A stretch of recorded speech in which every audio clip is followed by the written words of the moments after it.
Hey, this is Austin, back today with another key video. And what I'd like to talk to you a little about today is something called the naturals. Just the other day, a guy asked me, he said, Austin, I've made progress with the skills and mindsets from your videos, but why do some guys still seem to know little to nothing about women when you ask them and have little to none of these skills and yet can sometimes still do okay? So these guys are the naturals, is what he's referring to, or the ones you'll see out leaving bars with girls and having success occasionally. These guys are the naturals, typically for one of these key reasons. Number one, confidence and charisma. Some guys are simply naturally confident and charismatic. They carry themselves well, speak with ease, and project an energy that draws people in. Number two, comfortable in their own skin. Other guys stand out because they're genuinely at ease with who they are. They don't overthink, they don't try too hard, and that relaxed self acceptance is attractive. And finally, number three, a naturally positive vibe. And then there are the guys who just click with people effortlessly. Their vibe is warm, easygoing, and magnetic, so conversations flow smoothly without them needing to force anything. This is why some guys appear to have a real gift for being naturally charming and outgoing. Which do you guys think is better? Those naturals, those guys have all the look, right? But here's the catch. A natural with women is like an amateur cook versus the culinary artist. He can throw some ingredients into a pan and end up with something that works out, but he's guessing and unpredictable.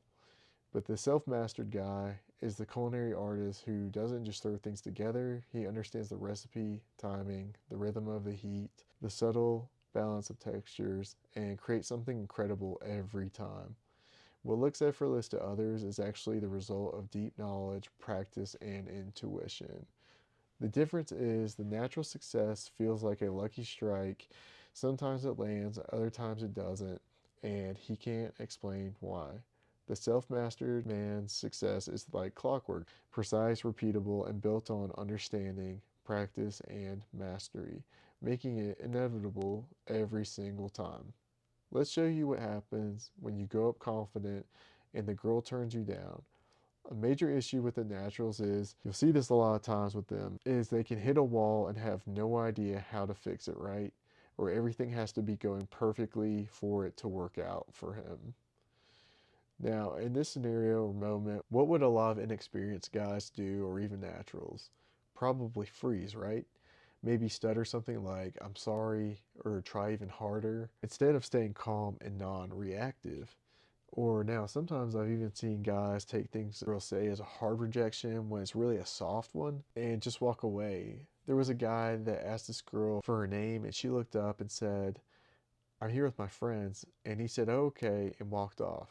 Most guys don't realize there will be some or a little resistance at different points of the interaction in a lot of cases. So the guys who get it will know the beginning resistance is the same as the resistance maybe later on. If you're good or well versed, guys, you can flip it, right? So if the girl said something like this at the beginning, I would think of something in the moment and challenge her back like, good, I was hoping I wouldn't have to fight them for your attention. And you'll see a lot of times girls can be a little guarded or closed off until they get a feel for your personality and intent. So in this case, the skilled guys know initial resistance isn't rejection, and people often put up a wall for many different reasons. It could be mood, distractions, or past experiences. Don't take it personally. Similar to a game of tennis, she throws something at you and it may feel like pressure at first, but any guy can learn to hit the ball back and flip the script with enough experience and by having fun and some playfulness. And side note, if it's a hard rejection, you'll know, guys, and what's the motto? Remember, it's all charm, no harm. Almost said it the other way, that would have been bad. Okay, we highlighted three things the natural is good at and just showed you one where the skill guy has had better success. What's another one? The second is a big one. You'll see this with naturals is their confidence goes up or down based on their success. Guys, y'all know when I'm out, I'm genuinely trying to have the most fun. I can and only talking to the girls that I really want to, right? I know this seems too easy to some, but I can assure you guys, the one who is just enjoying himself a lot of times allows others to open up to the fun too. And when you're genuinely coming from a good place and sincere in your intentions, you don't have to treat everything like a test. So a lot of times, guys, I'll go up to the girls with something lighthearted. I'll say something like, "Let me get your opinion on this fine beverage."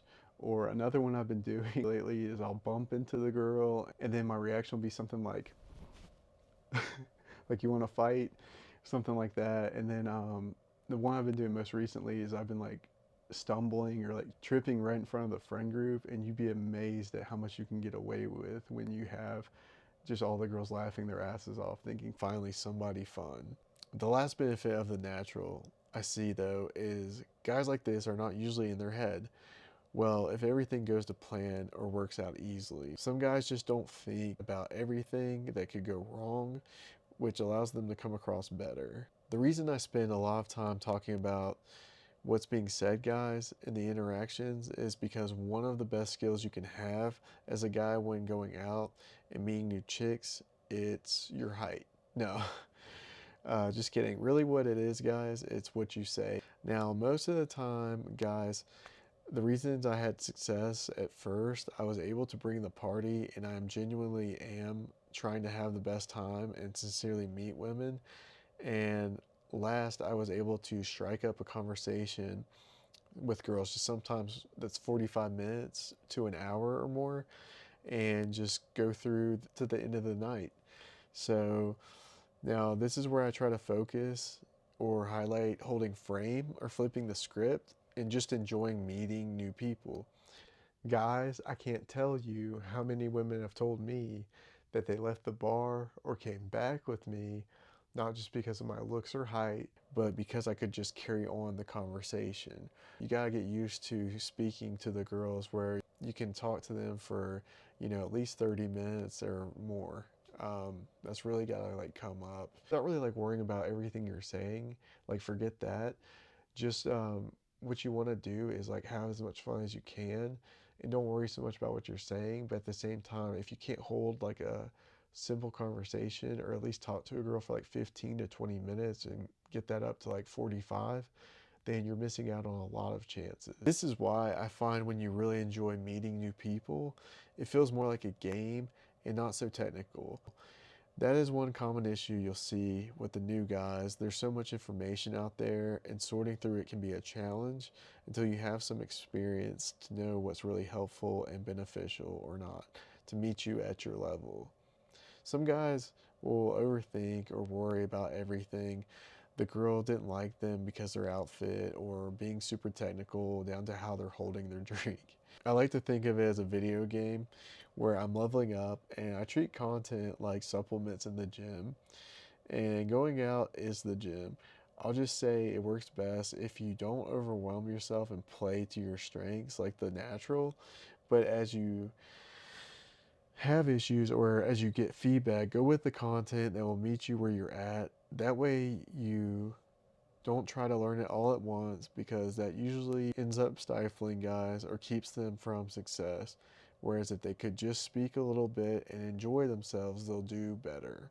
Another example where the skilled guy excels in this environment is because of his good timing on knowing when to approach and paying attention to the little things like not showing too much interest or being in scarcity and remaining calm and just not getting sucked into the girl's frame.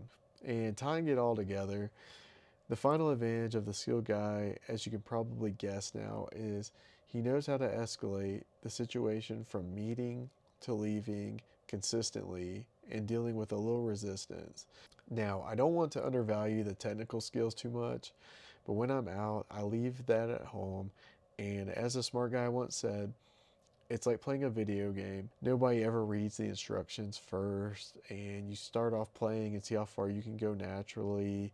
And then when you can't figure something out or you reach a plateau, then you look into the instructions for the right button to push or go online to find the help or the walkthrough you needed. This can be helpful to smart guys that overthink and help take you out of your head from the knowing or having into the being, where you're in the present moment. That's another advantage to the guy that is skilled, guys. He's got the nuances and he's not in the having or knowing, he's in the being. When I'm out, I treat it like a party, and who doesn't want to have more fun, right? Now, focusing on the big picture, meet new people like it's a party. Focus on fun, not test. Don't take initial resistance personally, respond playfully. Use knowledge and practice to make success repeatable. Overthinking and trying to control everything will hold you back. Play to your strengths. Learn from experience and level up gradually. A self mastered guy doesn't leave success to chance. He understands how to approach, handle resistance, and create great interactions every time.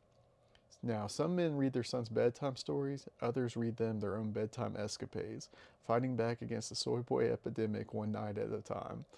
And now, from November 25th through February 15th, this is usually what I call no commitment season. One wrong move and you're in the holiday pictures. Be safe.